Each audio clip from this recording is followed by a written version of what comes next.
Dear friends, आज मैं आपको एक कॉन्सेप्ट डिसोल्यूशन ऑफ फर्म में एक कॉन्सेप्ट आता है when there is a insolvency of a partner. इस केस में how we will do the dissolution of the firm वो कॉन्सेप्ट एक्सप्लेन करूंगा। मैं यहाँ पे पूरा डिसोल्यूशन नहीं करूंगा, वो आपको सिंपल है, वो आपको आता होगा। यहाँ पे मेरा फोकस सिर्फ और सिर्फ ये रहेगा, if a partner has become insolvent then how to do with the dissolution of the firm.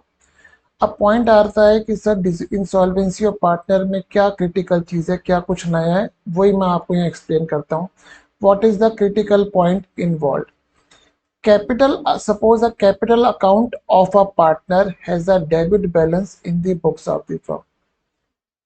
He becomes insolvent, it means his liabilities are more than the assets. इसमें दो सिचुएशन होगी, either he will be unable to bring the amount due from him or will be able to bring part of the amount। दोनों ही scenario में अगर हम बात करें firm की, मैंने यहाँ बैलेंस शीट बनाई। फर्म की बैलेंस शीट में यहाँ पे सी का बैलेंस आ रहा है 50,000। फर्म के लिए एक एसेट है जिसमें उसमें फर्म को सी से 50,000 रुपये रिकवर करने हैं, और अगर उसमें से रिकवरी नहीं हो रही है, there is a loss to the firm. Now point is that the loss on account of this insolvency of the partner, हम उसको क्या बोल रहे हैं? How the insolvency loss arising from that shortfall. What is a shortfall? Amount due from the partner less amount bought by him।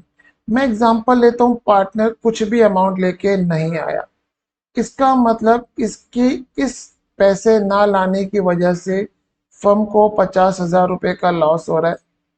ये loss कौन bear करेगा? That is the critical point involve in the dissolution of the firm. कि ये जो insolvency का loss है, obviously it shall be borne by other partners, but the question arises in what ratio they shall bear this loss. इसी के ऊपर मेरा आज पूरे का पूरा टॉपिक बेस्ड है। अब if partnership agreement provides for specific ratio in which insolvency loss shall be borne by other partner, then such loss shall be shared in specific ratio।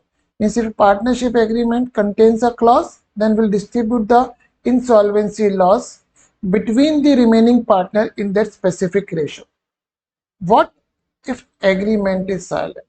But agreement में there is a no clause कि how this insolvency loss will be distributed। आपने partnership act पढ़ा है। Partnership act contains a provision which will mostly be applicable when agreement is silent, but there is a no special provision in partnership act 1932 for sharing of such loss between the remaining partner। Means ये ऐसी situation है कि insolvency loss के बारे में ना तो agreement में लिखा है और ना ही कोई स्पेशल प्रोविजन पार्टनरशिप में है। तो how this will be, loss will be shared between the remaining partners. अब किसी English decision, that is Garner versus मरे, एक जजमेंट आया था इस डिसीजन में जिसने एक गाइडलाइंस दी है कि how this loss will be distributed between the remaining partner. और वो गाइडलाइंस क्या है? वो गाइडलाइंस है कि the insolvency loss shall be borne by other partners in a capital ratio. ये एक गाइडलाइंस दी है। Since this is a sole judgement which has provided the guidelines how this insolvency loss shall be shared, तो हम लोग इस guidelines को ही follow करे जा रहे हैं। और अगर कभी इंसॉल्वेंसी लॉस अराइज हो रहा है, it will be borne by other partners in capital ratio. मेरे इस पूरे वीडियो में अब मुझे आपको यही समझाना है कि ये capital ratio, how we determine that capital ratio. ये मैं आपको आगे समझाता हूँ। Capital ratio when capital account is fix. हमने पार्टनरशिप में पढ़ा हुआ है, firm has an option to maintain capital account under fix system and the fluctuating system. तो अगर फर्म जो है वो कैपिटल अकाउंट फिक्स सिस्टम पे फॉलो कर रही है, तो हम कैपिटल रेशियो कैसे डिटरमाइन करेंगे? ये गाइडलाइंस क्या बोलती है? Capital ratio is determined on the basis of fixed capitals of the partner on the date of dissolution. जिस दिन फर्म डिसॉल्व कर रहे हैं उस दिन जो भी फिक्स कैपिटल है that will form the basis for fix capital ratio. Example से समझाता हूँ। बैलेंस शीट गिवन है मुझे 31 मार्च 23 की, और क्वेश्चन यहाँ पे हमने लिया कि पार्टनर ने इस दिन डिसाइड करा कि they are dissolving the firm, और हमने यहाँ पे देखा कि ए और बी का कैपिटल अकाउंट है, करंट अकाउंट आ रहा है, सी का डेबिट बैलेंस है, सी के करंट अकाउंट का डेबिट बैलेंस है। When there is a both capital account and the current account, it means there is a fix system of maintenance of capital account. अब यहाँ पे सी का debit balance है, हम एज्यूम कर रहे हैं कि C has become insolvent, he is not able to bring any amount. तो यहाँ पे जब करंट अकाउंट मेंटेन हो रहा है तो इंडिकेशन मिल गई है कि there is a fix system. In this ratio हम जो ये कैपिटल अकाउंट का बेसिस है 5:3, this is a capital ratio between A and B. It means जो सी पैसा लेके नहीं आ रहा है इसका लॉस 30,000 का, this will be borne by A and B in the ratio of 5:3।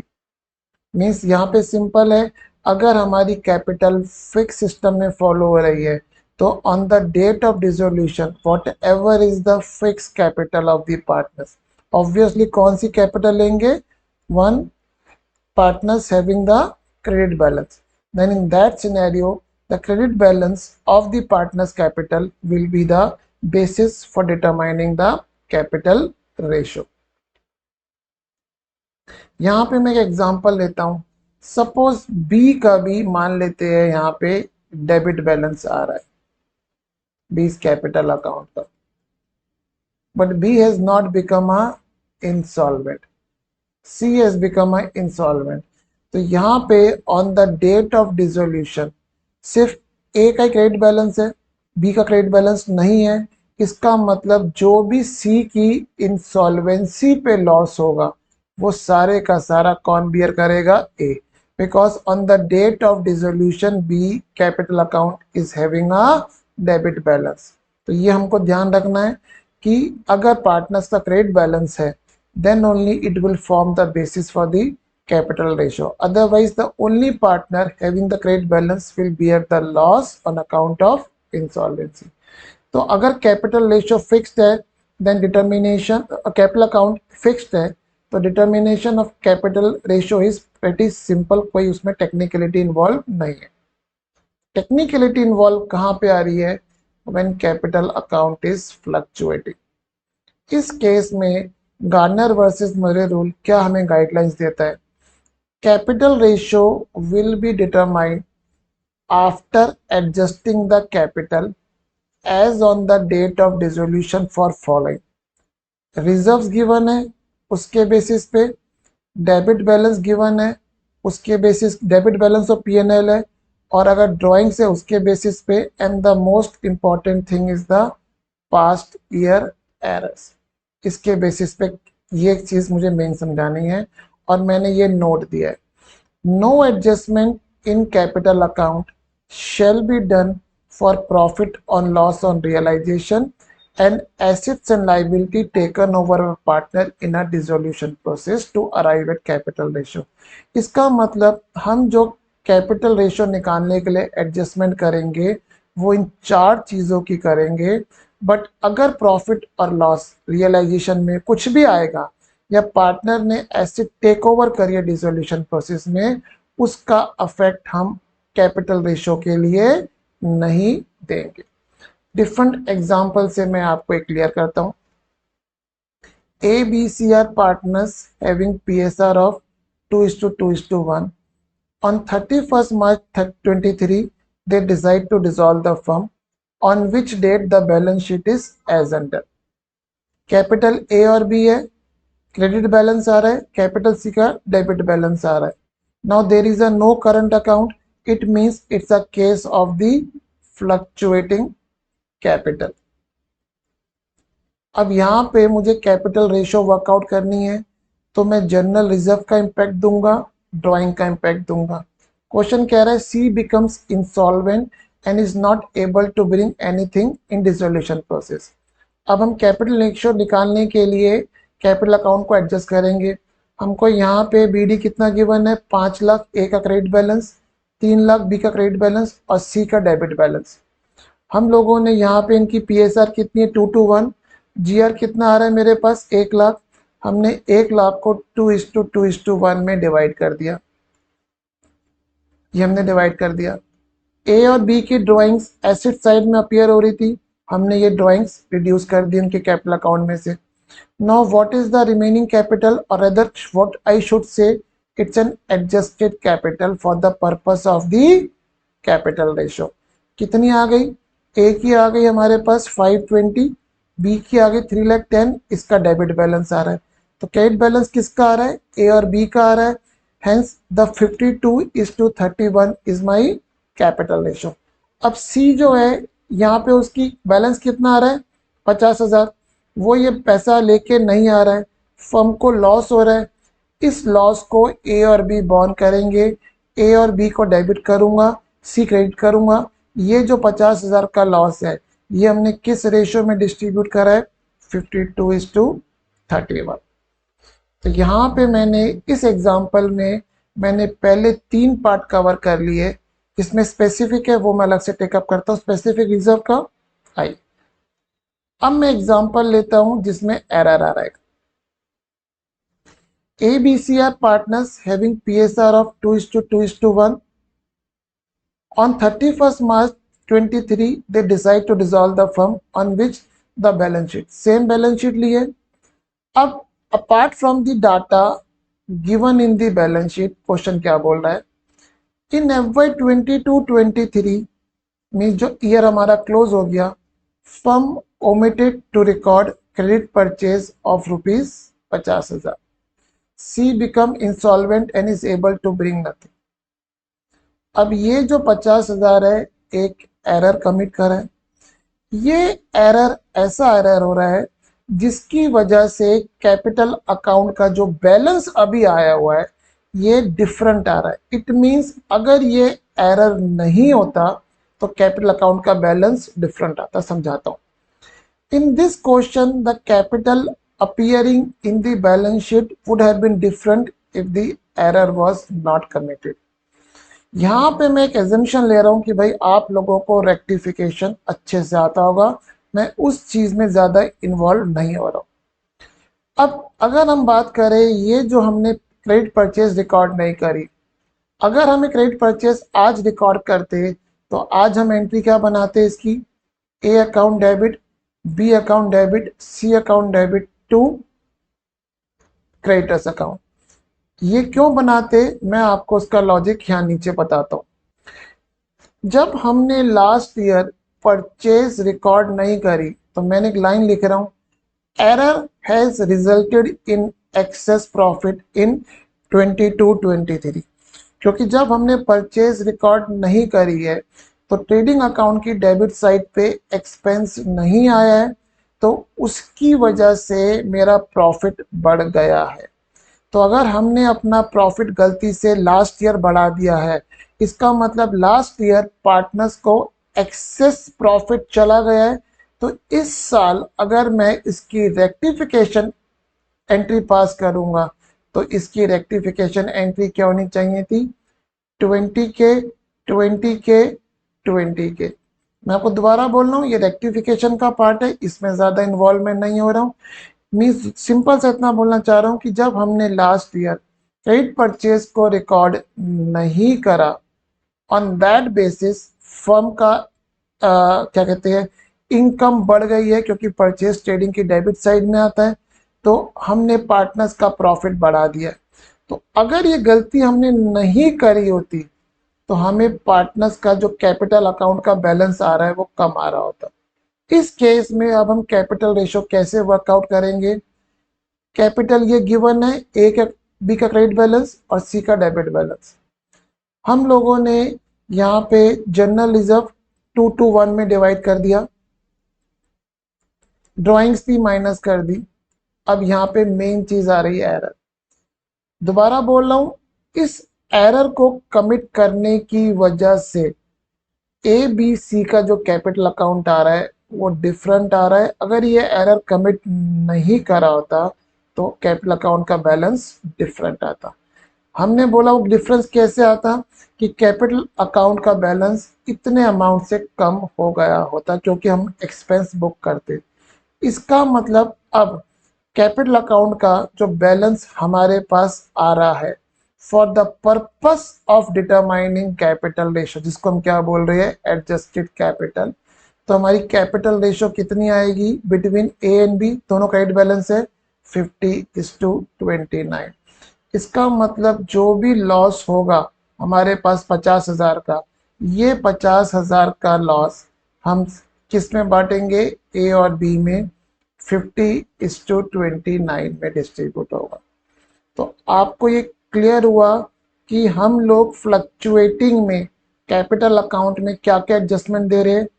General reserves given है, ड्राइंग का एडजस्टमेंट कर रहे हैं और हम एरर का कर रहे हैं। इस सब के बाद हमारे पास जो एडजस्टेड कैपिटल आई, और दोबारा बोल रहा हूँ यहाँ पे ये चीज़ तो मैं अकाउंट्स में करूँगा, ये मैं अकाउंटिंग एंट्री में मीन्स कैपिटल अकाउंट में ट्रीटमेंट दूंगा, ये कैपिटल अकाउंट में ट्रीटमेंट दूंगा।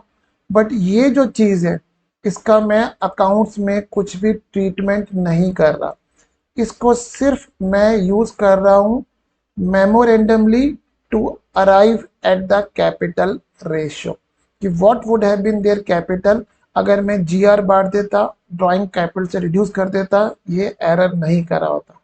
तो ये होप आपको क्लियर हुआ होगा। एक सिंपल एग्जांपल दूसरा ले रहा हूं जहां पे एक डिफरेंट टाइप ऑफ एरर लिया है। सेम बैलेंस शीट है, चेंज नहीं करा मैंने। ए reduced stock of rupees 50,000 but no entry was passed for such withdrawal. C become insolvent and is able to bring nothing. Same है, सिर्फ मैंने नेचर ऑफ एरर चेंज करा है। अब ये एरर अगर हमने कमिट नहीं करा होता तो कैपिटल अकाउंट पे क्या इफेक्ट आता है वो समझेंगे। उससे पहले हम ये समझते हैं कि अगर हम इस ईयर में मीन्स ये हमने एरर कब करा है, FY22-23, हम बैलेंस शीट इस डेट को फर्म डिजॉल्व कर रहे हैं। अगर हम इस ईयर को इस डेट को फर्म डिजॉल्व नहीं करते तो नेक्स्ट ईयर 23-24 में हमारा रेक्टिफिकेशन कैसे रहता। ए ने ड्राइंग करी है तो ए को डेबिट करते। अब हमने यहाँ पे स्टॉक विड्रॉ करा है जिसकी एंट्री पास नहीं करी है, इसका मतलब मैंने अपना परचेज को कम नहीं करा है। जब स्टॉक विड्रॉ करते हैं तो एंट्री क्या करते हैं नॉर्मल कोर्स में, A account debit to purchase account.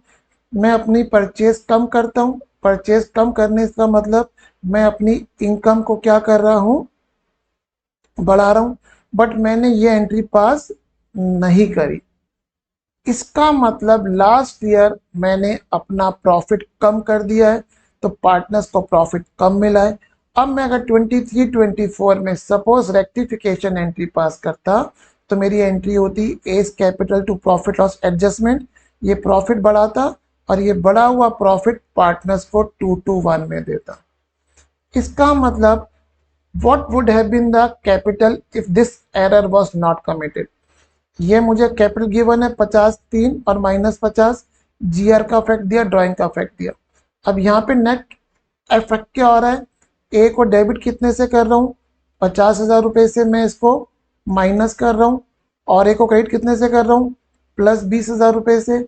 इसका मतलब नेट इफेक्ट कितना आ रहा है दोस्त, 30। अकाउंट ए का डेबिट आ रहा है, ए को 30 से डेबिट कर दिया और बी और सी को मैंने क्रेडिट कर दिया, इनकी कैपिटल बढ़ा दी। तो this would have been there adjusted capital अगर मैंने ये एरर कमिट नहीं करा होता और ड्राइंग्स और जीआर का इफेक्ट दे दिया होता। तो means this is the capital, adjusted capital which will form basis for my capital ratio, hence the capital ratio will be 49:33। तो आई होप आपको ये क्लियर हुआ होगा। अब मैं आपको एक स्पेसिफिक रिजर्व का केस बताता हूँ, वो मैंने यहाँ पे टाइप नहीं करा है, वो समझाता हूँ मैं आपको। फ्रेंड्स ये मेरी एक बैलेंस शीट है, एक्सट्रैक्ट बना रहा हूँ, पूरी बैलेंस शीट रफ में बनाई है। ए का कैपिटल अकाउंट का बैलेंस 5 लाख, बी का 3 लाख, IFR गिवन है 60,000, इन्वेस्टमेंट 2 लाख की आ रही है, मार्केट वैल्यू 190 की, सी का डेबिट बैलेंस 60 हो गया और हम एज्यूम कर रहे हैं सी इंसॉल्वेंट हो गया and able to bring nothing. इनकी जो पीएसआर है मैंने एज्यूम करी है 2:1। अब यहाँ पे सिंपल सा पॉइंट क्या है, मेरा आईएफआर कितना है 60,000 रुपये, इन्वेस्टमेंट की मार्केट वैल्यू कितना है 190, बुक वैल्यू 2 लाख। इसका मतलब मेरा लॉस कितना हो रहा है 10,000। इसका मतलब मेरा जो आईएफआर है वो कितने का फ्री हो गया 50,000। Then for the purpose of calculating this capital ratio, what we will do, we will distribute this 50,000 among the partners and then the adjusted capital will form basis for capital ratio. यहाँ पे A B की capital credit balance आ रहा है, C का debit balance है, IFR free कितना हो गया 50, हमारी रेशो कितनी है 2:1, वो मैंने पार्टनर्स में डिस्ट्रीब्यूट कर दी।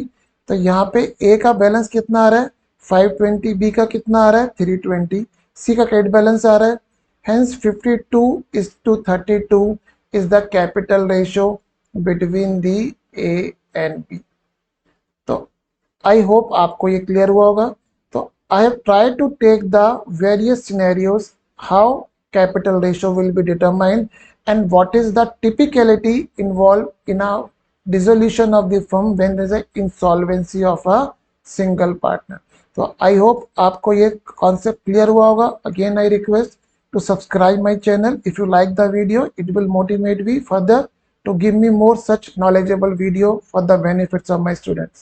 Thank you.